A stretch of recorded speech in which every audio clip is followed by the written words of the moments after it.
coming up on The Cost of Living.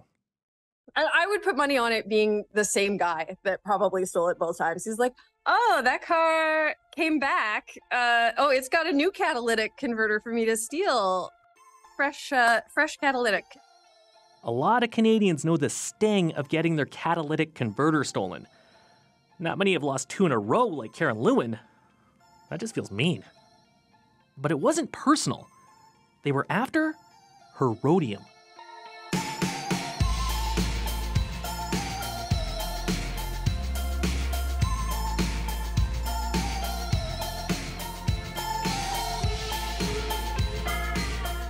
Hi, I'm Paul Havershoot. Welcome to The Cost of Living. We know thieves are good at, well, stealing. But did you know they also have their finger on the pulse of the global market for precious metals? If you watch those prices, it could tell you what they're looking to swipe next.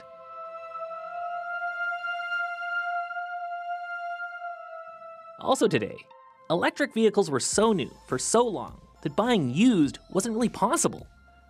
But now there is inventory and deals.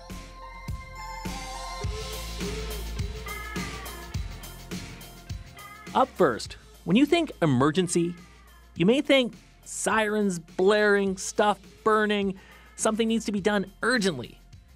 And right now, more people are saying that about Canada's economy.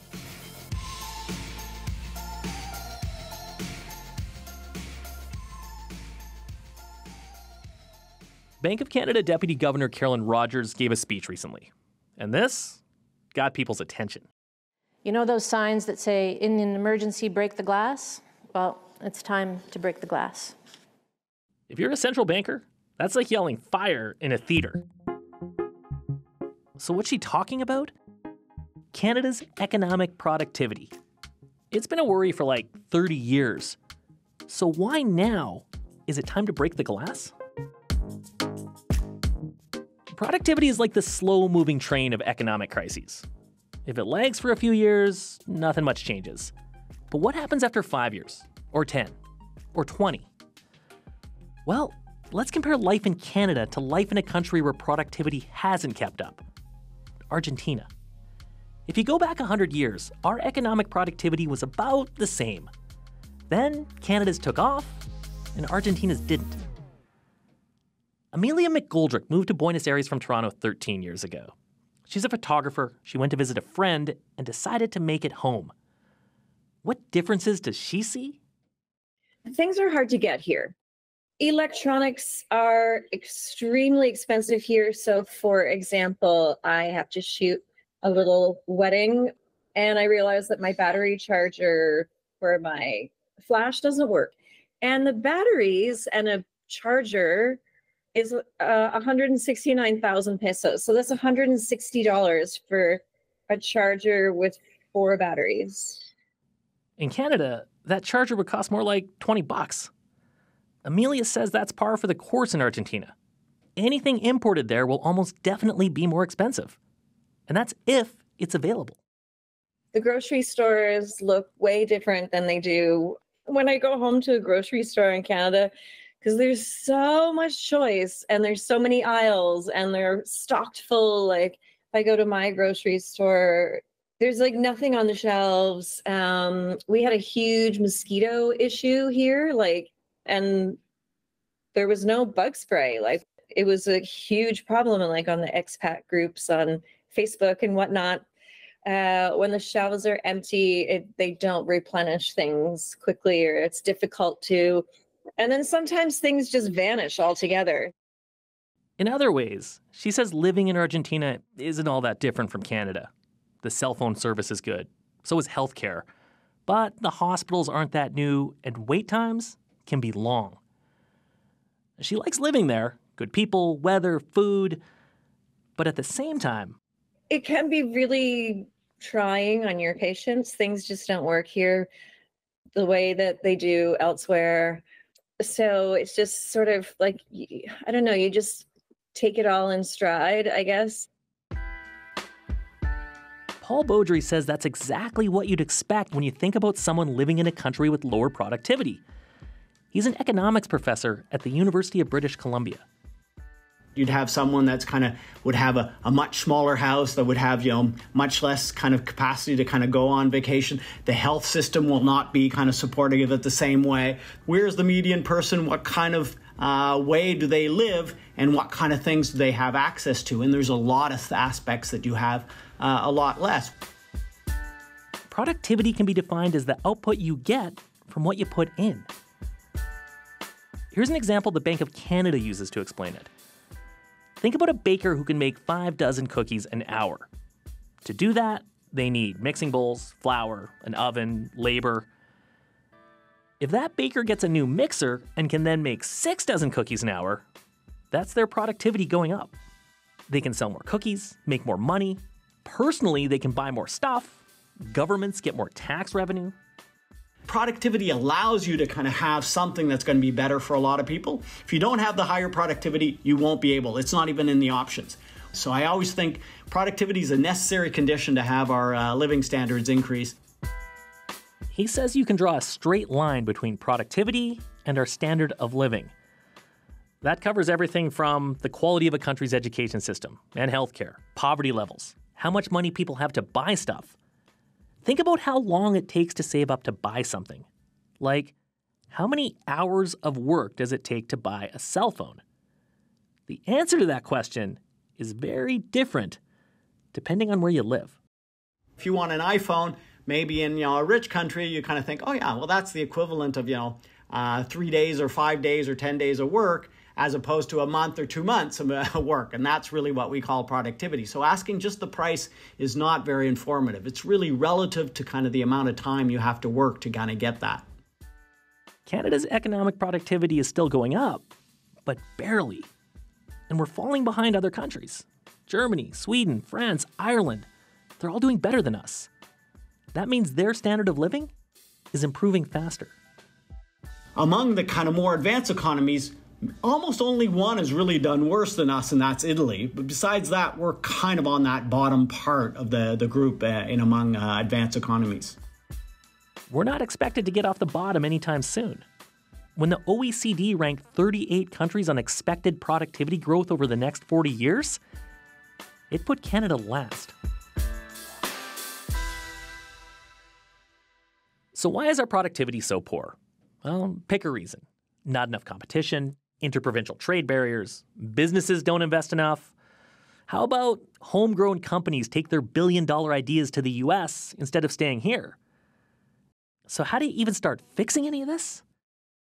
First of all, I think it has to be put on the political agenda as a real priority. That means having it at the discussion at many levels to say, figuring out in the regulation, do we have the right regulations that are helping? Do we have incentives that are getting business to grow and stay in Canada? Do we have coordination across provinces? So it's a lot of all these little pieces, probably all of the ones that you've heard already, little parts. So it's not like I'm being very innovative here, but you need to get them all working together and recognizing that this is really an issue. For as much as we're now worrying about productivity, it's still we'll get around to it kind of thing. Like so many long-term issues, the productivity problem is insidious. Life is pretty good, pretty good, pretty good, and then it's less good. When Paul Beaudry looks at this country's problems, he sees lagging productivity starting to hit home. Wages aren't keeping up with inflation, life is getting more expensive, millennials and Gen Z wonder if they'll ever own a home. If you take younger people and ask them, do they feel that they have a future that's growing, you start getting maybe questions that are a little bit less clear on that front. Like I say, we were still growing for a while, just growing a bit slower and it wasn't so noticeable. And then slowly, as we're stagnating more and more, then this difference of noticing, okay, are we offering to our children the same future that other countries are offering to their children? And that's the type of aspect that brings more of the crisis, I think. Canada's biggest play to fix productivity is immigration. The idea being that more people will help spur innovation and the economy. But we've also thrown a lot of other stuff at the wall. We've made billions available for research. You might remember the Innovation Superclusters plan. But is any of this enough to fix the problem? I do think that recognition is percolating. I do think we're getting it more on the general discussion. but I don't see, for example, any political party at this point that's really putting it up there as kind of a major platform and saying this is really where we have to do things and kind of move forward. When you look at almost any ranking of best countries in the world to live, Canada is almost always near the top. Life here has been sweet for a long time. And it's not like we're going to become Argentina overnight. But for a lot of years, Argentina probably didn't think that either.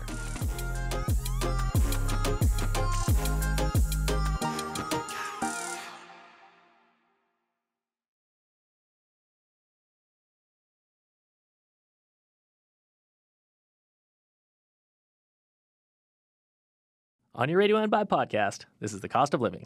I'm Paul Habersrud. A new car famously loses like 20% of its value when you drive it off the lot. So the mantra of the value shopper is, why buy new when used will do? Only, what if you wanted an EV? Electric vehicles were so new for so long that used wasn't an option.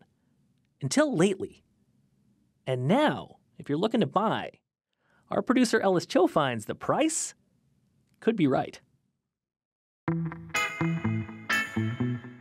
Over the last 50 years, Jim Smith has driven everything from a Ford Galaxy to a Mercedes Roadster. But his favorite? It's way more fun to drive than anything, and it's his Tesla Model 3. And it's just a beautiful car. It's a very high quality car. He bought it 5 years ago. Now he's traded up for a bigger one. So his 2019 Tesla is up for sale. And has been for 6 months.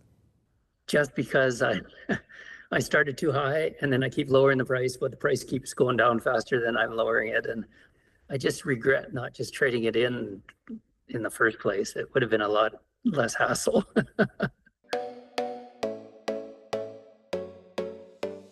The number of used electric vehicles for sale is growing. There are 4 times more used EVs on AutoTrader today than 5 years ago. It's a buyer's market. So if you're in the market, if you're on the fence, there's definitely a good time to be looking for a used EV, 100%. Barish Akurek is with AutoTrader.ca. He says supply is up because the new car market is back to normal. Car lots are full, and the earliest EV adopters are now trading up. And from data, we know that 50% of the time when a new car is sold, there's a used car attached to it. At the same time, demand across the country has slowed. According to data analytics firm J.D. Power, it takes nearly twice as long to sell a used Tesla today than it did a couple of years ago. So now, prices are dropping. Barish says since last year, the price of a used EV has come down by more than 10%. Greg Layson is with Automotive News Canada. He says trying to figure out the resale value of an EV is tricky, partly because of what's happening with new EVs. Tesla, if you want to go there, has really put a dent in the resale value of electric vehicles because they slashed their prices of new models. So why would I buy a used one when all of a sudden they're slashing prices of new ones? So the used market for electric vehicles is very, very new, very, very finicky, very unpredictable. But if you're looking for a deal in the secondhand market, Greg says you need to ask, how old is this thing? How many kilometers are on it? How many hours of battery has been used? How many hours are on it? How old is the battery? Has it ever been replaced? If there's still some warranty left is key. Are there any recalls on it is another question you have to ask. These are all the things you need to know. He says any car under 5 years old is probably a safe bet. But until the technology becomes more mainstream, to me, I'd be going over that with a fine-tooth comb only because it's still newish technology, right? It's not like every mechanic on the corner, every mom and pop mechanic knows how to fix these things. Even though it's been on the market for 6 months, Jim Smith isn't worried about selling his Tesla. And he's not worried about all the competition. I think that's a good thing because for the EV transition, I think a lot of people don't buy new cars, so to have a lot of used cars on the market is really good. You know, it's the future.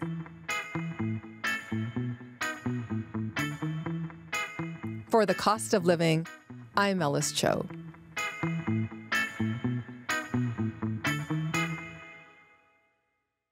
Imagine this. You wake up and you start getting ready for work. Then you go to your car, you turn it on, and hear... Ooh, that ain't good, Danielle Nerman. No, not good at all. That is a car that's had its catalytic converter cut out of it. Yeah, and a lot of people know what that's like. Yeah, it's happened to 3 of my neighbors. One was stolen in broad daylight, and the car was super low to the ground, so they wiggled underneath it and cut it out. School buses have been targeted, even Canada Post delivery vans. And from what I've heard, the thieves doing this, they are slick. Like, as you say, they wiggle into your car and it's like boom, boom, gone in seconds. Yeah, just ask Karen Lewin.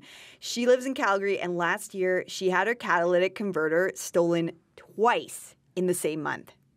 I would put money on it being the same guy that probably stole it both times. He's like, oh, that car came back. It's got a new catalytic converter for me to steal. Fresh catalytic. The first time it happened outside her house and she got it replaced. Then she decided she wanted to put a shield under the car so it wouldn't get stolen again. So she took it to her mechanic and... I decided to leave my car at his shop overnight in the lot, just being like, oh yeah, like I've left it here many times before. I roll into the shop in the morning, like everything seems great. And I walk out to the car and I turn it on and the guys in the shop, they heard it right away. And they were like, oh my God, no way. Come on. Stolen right from the garage. But you know what? I've got good news for Karen and everyone else who owns a combustion engine. Well, I think Karen wants to hear it. What is it? So in the last year, catalytic converter thefts have plunged. I reached out to police across the country. Almost all of them say this kind of crime is dropping. And just to give you an example, in 2022, Winnipeg police had 1,800 catalytic converter thefts reported to them. This year, they've had 12. That's like nothing. It's like this problem just like poof, it just evaporated. What happened? It comes back to what's going on in the market for industrial metals. The reason thieves target catalytic converters is because they contain precious metals: rhodium, palladium, and platinum. Well, those are your fancy metals right there. Very fancy. You know, platinum, a lot of jewelry is made out of it, and palladium isn't cheap either. But rhodium, that is the big money in catalytic converters. 3 years ago, when theft rates were going through the roof, rhodium was at an all-time high, $29,000 per ounce. Well, how much rhodium is there in a catalytic converter? So each one may only contain a teeny tiny speck of rhodium, like less than 1/10 of an ounce. But it adds up. On some bigger vehicles, catalytic converters were fetching $1,000 a piece at scrapyards. You said were fetching. They're not anymore? No. The price of rhodium has tanked. In the last 3 years, it's dropped almost 85%. Why? So most of the world's rhodium comes from South Africa. And about 4 years ago, that country's biggest processing plant had an explosion. This was a massive accident. It was shut down for months, and it caused a shortage. And it just sent rhodium prices soaring. But now that's fixed. Yeah, the plant has reopened, and then there's another thing that's helping stabilize supply. More countries are recycling scrap metal. In 2022, nearly a quarter of the world's supply of rhodium, palladium, and platinum came from recycled catalytic converters. But also, more people are buying EVs. And they're electric. They don't need catalytic converters. No, electric cars don't have exhaust pipes. Catalytic converters clean up harmful emissions that come out of combustion engines. Right. So then what does all this mean for people who are stealing the catalytic converters? I mean, for a long time, for them, like, business was good. Yeah, well, it's not as good anymore. And I asked Dov Demont about the trade-in value of what scrappers call CATs. He owns Capital Salvage, a metal recycler in East Vancouver. The Volkswagens had a really expensive cat just coming off of like Jetta's Golf. That was one of the, I think, the easiest, most lucrative ones to steal. And yeah, those were $300-400 a pop. So now, you'd be looking at about $100, maybe $125. So if they're not really paying out and you're a thief, is it really worth your time? I mean, if you're taking that kind of risk, the money has to be worth it. And as I mentioned, thefts have gone down in Winnipeg, but the same thing has happened in Halifax, Edmonton, Calgary, and Surrey, BC. Several insurance companies also are reporting fewer claims, like State Farm in the US and Aviva Canada. Between 2022 and 2023, the Insurance Corporation of BC saw a 35% drop in catalytic converter thefts. And we're sure there's a direct connection between rhodium prices dropping and catalytic converter thefts going down. Well, there's actually been a study that looked at it. Mirko Draka is at Warwick University in the UK. He teaches economics. And a few years ago, he compared metal prices on the world markets to crime rates in London, England. And what he found was a 10% increase in prices led to a 10% increase in crime. Prices go up, crime goes up. Prices go down, crime goes down. It sort of tracks it like a caterpillar. So in terms of chasing incentives, the only people more rational than criminals are academic economists. I have this image of this street level thief checking the market every morning, waking up, drinking coffee, going, oh, hey, look at that. Good day for rhodium. Let's steal some cats. Right. But, when you look at the drop in thefts, price isn't everything. Constable Danny McKinnon is with the Winnipeg Police Service. She says it's also getting really hard to sell stolen catalytic converters to scrap yards. The new regulations under the Scrap Metal Act, which is a provincial act, have made it so difficult. You need to have checks and balances. Every ID is taken, VIN numbers are taken, and then the police are able to come in at any time saying, let's have a look at these records. So it just became such a hassle. And we've found that the scrappers have just stayed above board on this. And if you can't turn it into cash, why would anyone steal something? And this is not just happening in Manitoba. This kind of targeted enforcement is happening across Canada. And it's really helped stamp out the black market for scrap metal. Also, catalytic converters are more traceable now. RCMP and police have launched free etching services where you can have your VIN number, your vehicle identification number, engraved right into your catalytic converter. So then does all this mean the worst is over for this kind of theft? For now, but that could change if metal prices tick up again. Mirko Draka says it wouldn't be the worst idea to keep a close eye on the commodities market. In the future, the police and the local government should keep track of prices and sort of implement some notion of predictive policing, right? So when police see prices go up, they could do a public information campaign about securing vehicles and securing catalytic converters. So rhodium prices spike. Time for another friendly PSA. Catalytic Converter Awareness Month. Yeah. Thanks, Danielle. You're welcome.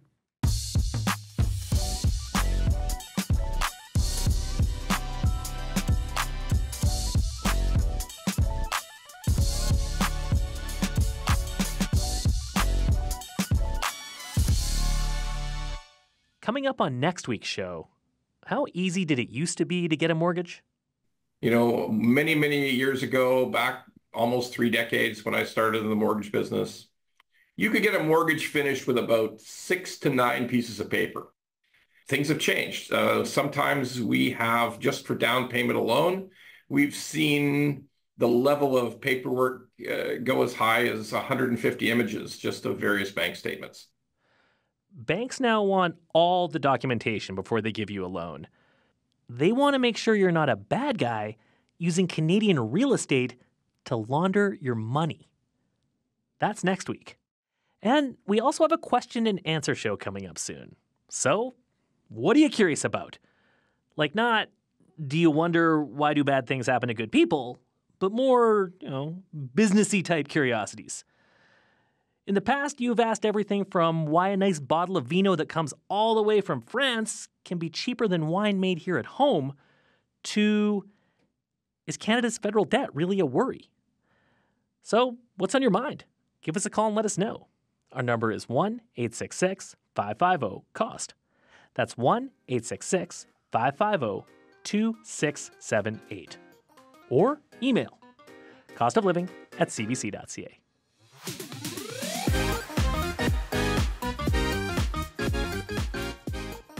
The show is based in Calgary.